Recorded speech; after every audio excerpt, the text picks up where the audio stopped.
दोस्तों, क्या भारत में एक और बाबरी को दोहराने की कोशिश शुरू हो गई है। बाबरी दोहराने का मतलब यह है कि बाबरी को जिस तरह से शहीद किया गया, बाबरी मस्जिद को, क्या उसी तरह एक और मस्जिद को शहीद करने वाले हैं कुछ लोग।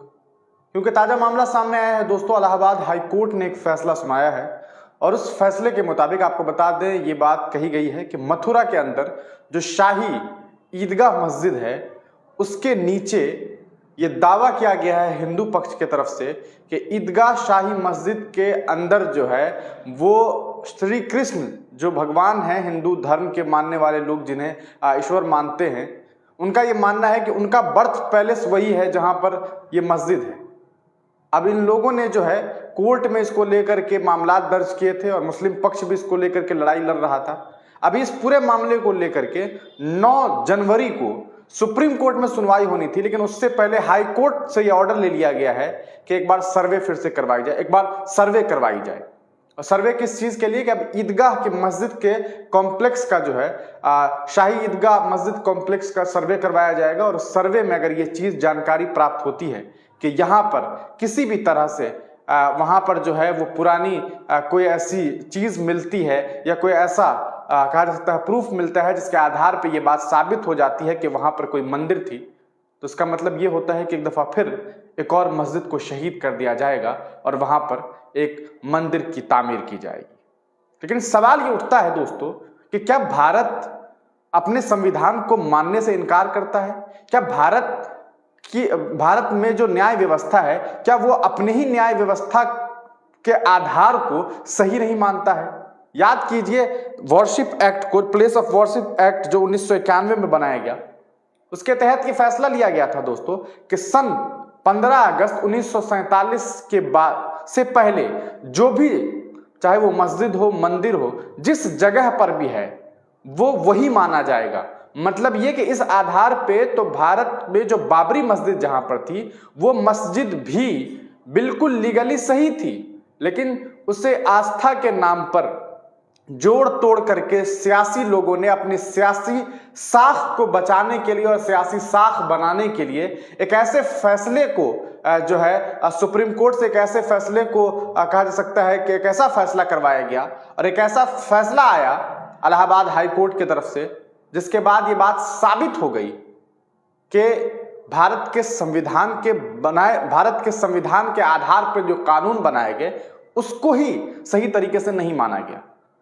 हिंदू पक्ष का यह मानना है दोस्तों कि मथुरा के अंदर जो शाही ईदगाह मस्जिद है वहां पर श्री कृष्ण का जन्म हुआ था और वो उनका जन्मस्थली है, जिसे 1670 ईस्वी में वहां पर एक मंदिर थी जिसका नाम जो है केशवनाथ मंदिर बताया जा रहा है। केशवनाथ मंदिर को सन 1670 ईस्वी में औरंगजेब रहमतुल्लाह अलैह की तरफ के द्वारा जो है तोड़ दिया गया और उस जगह को, उस ईदगाह, उस मंदिर को तोड़ करके वहां पर एक मस्जिद की तामीर करवा दी गई और वहां की मूर्तियों को उठा करके वहां आगरा ले जाया गया और वहां कहा जा सकता है कि ऐसा दावा किया जा रहा है कि वहां आगरा में ले जाकर के उसको जो है सीढ़ियों के नीचे उस मंदिर के मूर्तियों का इस्तेमाल किया गया, जिस पर लोग जो है पैदल चलेंगे और उससे उनकी बेहुरमती होगी, ऐसा दावा किया जा रहा है। अब आपको बता दें दोस्तों कि इलाहाबाद हाई कोर्ट ने उसमें सिंगल बेंच मयंक कुमार जैन ने यह फैसला सुनाया है कि एडवोकेट कमिश्नर के द्वारा इसका सर्वे करवाया जाए, उनके निगरानी में सर्वे हो और उसकी पूरी वीडियोग्राफी हो और पूरे सबूत जो है वहां से लिए जाए और उसके आधार पर फिर आगे कार्रवाई होगी।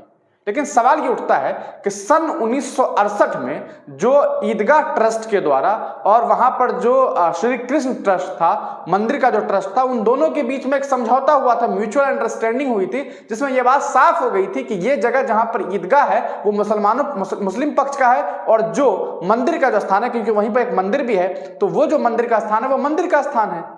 फिर जब 1968 में ये तमाम बातें हो गई, इसके बाद अचानक से अभी यह फैसला क्यों लिया गया और क्यों इसके पीछे जानबूझ करके, क्योंकि इससे पहले आपने देखा कि ज्ञानवापी को लेकर के भी सर्वे हो रहा है काशी में, और ज्ञानवापी के सर्वे को देख लीजिए, बहुत कम समय दिया गया था उसके सर्वे को करने के लिए, लेकिन एएसआई सर्वे नहीं कर पाई और लगातार कोर्ट ने यह फैसला सुनाया कि नहीं ठीक है, और कुछ दिन लो और कुछ दिन लो और कुछ दिन लो, और अभी तक सर्वे हो ही रहा है। तो क्या ये मान के चला जाए कि एक दफा फिर एक और बाबरी मस्जिद को तोड़ने की साजिश रची जा रही है? एक तरफ आपने बाबरी मस्जिद को शहीद कर दिया, दूसरी तरफ आपने ज्ञानवापी जो है काशी में, उसको लेकर के आपने सर्वे शुरू करवा दिया और वहां से आप कुछ ना कुछ सबूत निकलवा करके आप उसे शहीद करने वाले हैं। और अब तीसरी मस्जिद है। और उसके बाद आपको बता दें, एक जो है पंडित जी हैं, देवीनंद ठाकुर करके हैं, देवीनंदन ठाकुर, वो कह रहे हैं कि अभी तो ये शुरुआत है, अभी और भी कुछ होने वाला है। क्या कहना चाहते हैं? क्या भारत के मुसलमानों की कोई डिग्निटी नहीं है? क्या भारत के मुसलमानों की डिग्निटी के साथ हमेशा खिलवाड़ होता रहेगा? क्या सियासी लोग अपनी सियासी जो है रसूख बनाने के लिए, एक खास मजहब, एक खास समुदाय के बीच अपना रसूख बनाने के लिए वो किसी और कम्युनिटी के खिलाफ जो है वो प्रोपेगेंडा बनाएंगे, उनके खिलाफ जो है कानूनी कार्रवाई करवाएंगे, कानूनी सुनवाई करवाएंगे और उन्हें जो है परेशान करेंगे और कुछ लोगों को खुश करेंगे? फिर यह बताया जाए कि आप 1968 के उस ट्रस्ट म्यूचुअल अंडरस्टैंडिंग, उस म्यूचुअल अंडरस्टैंडिंग जो एग्रीमेंट जो बना था, उसको आप नहीं मान रहे, जो कि लॉफुली कोर्ट के द्वारा मनाया गया, उस एग्रीमेंट को आप नहीं मान रहे हैं। दूसरी बात, सन 1991 में जो हमारा जो कानून बना, जिसे हम लोग प्लेसेस ऑफ वर्शिप एक्ट कहते हैं, जिसके आधार पर वर्शिप एक्ट, उसके आधार पर तो सिंपल सी बात है कि सन 15 अगस्त 1947 से पहले जहां पर जो मस्जिद थी वो मस्जिद है, जहां पर मंदिर है वो मंदिर है, चाहे गुरुद्वारा है तो गुरुद्वारा है, जो भी रिलीजियस पैलेस जहां पर है। फिर आप उस कानून का उल्लंघन कर रहे हैं। तो क्या यहां पर कानून जो है वो कूड़ेदान में रखने के लिए बनाया गया, या उसे आग जला दिया गया, या उसे निरस्त कर दिया गया? लेकिन ऐसी कोई नोटिफिकेशन तो नहीं आई कि निरस्त किया गया है। तो फिर कानून को माना क्यों नहीं जा रहा है? क्या ये जानबूझ करके चुनाव से पहले इस तरह के फैसले आए हैं और इसे बार बार एक नया मैटर बना करके, एक नया मतलब बना करके आप मुसलमानों के साथ खिलवाड़ नहीं कर रहे हैं तो क्या कर रहे हैं? ऐसा क्या आसमान टूट गया था कि सुप्रीम कोर्ट 9 तारीख को फैसला सुनाने वाला था, 9 तारीख को इसको लेकर के जो है बातें होने वाली, तो उससे पहले आपने हाई कोर्ट से एक फैसला ले लिया कि नहीं भैया सर्वे कराओ। क्यों कराया जाए सर्वे? ऐसे तो आप पूरे हिंदुस्तान को खोद दीजिए, कहीं पर कल को किसी के घर के नीचे कुछ भी मिल जाए। इसका यह मतलब तो नहीं होता है। औरंगजेब ने तोड़ा, अगर तोड़ा 1670 ईस्वी में, तो इसका क्या मतलब है कि 1670 ईस्वी में औरंगजेब ने तोड़ दिया तो आज आप भारत के मुसलमानों से बदला लेंगे?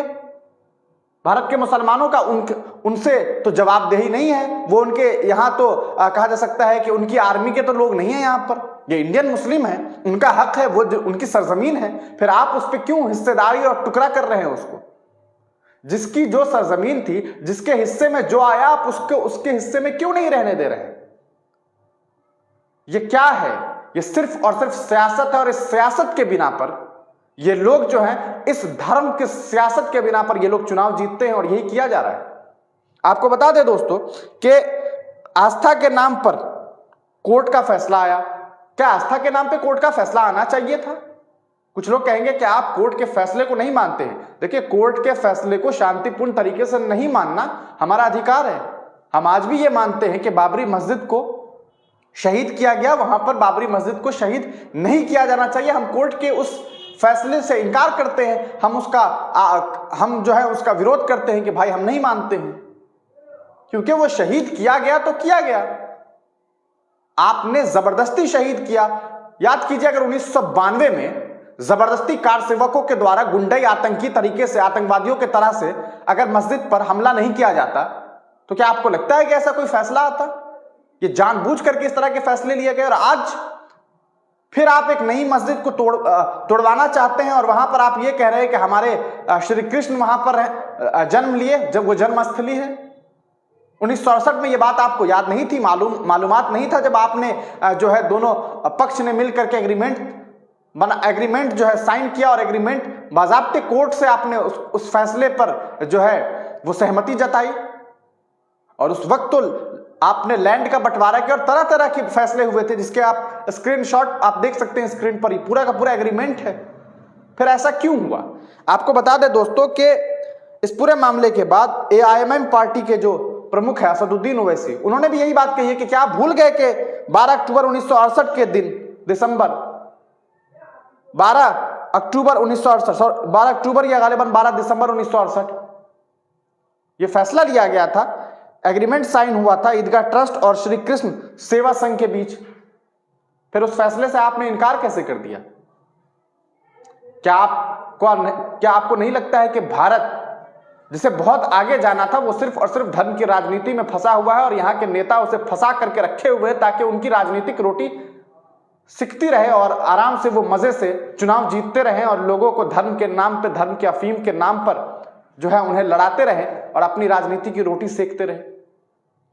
दोस्तों, आपको क्या लगता है कि ये जो फैसला आया है, क्या वाकई इस फैसले की जरूरत थी या फिर ये सिर्फ और सिर्फ एक सियासी ड्रामा बन गया है और मुसलमानों को परेशान करके एक खास वर्ग को खुश रखने की कोशिश की जा रही है और धर्म की राजनीति की जा रही है? अपनी राय कमेंट सेक्शन में जरूर दीजिएगा। हमने पहले भी कहा था कि जिस दिन बाबरी को लेकर के, बाबरी के खिलाफ जो है, बाबरी मस्जिद के खिलाफ जो है फैसले लिए गए धर्म के आस्था के नाम पर, उसी दिन ये बात समझ आ गई थी कि आइंदा भी इसी तरह से होता रहेगा और आस्था के नाम पर जो है वो मुसलमानों के पक्ष को हमेशा जो है वो चोट पहुंचाई जाएगी, उनकी डिग्निटी पर वॉर किया जाएगा और उनकी डिग्निटी पर हमला किया जाएगा और वो होता रहा है और अभी भी हो रहा है। अब देखना यह है कि इसको लेकर के आगे क्या कुछ होता है। तब तक के लिए दीजिए इजाजत, फिर मिलेंगे किसी नई वीडियो के साथ, किसी नए पेशकश के साथ। अपनी राय कमेंट सेक्शन में जरूर दीजिएगा, वीडियो को शेयर कीजिएगा।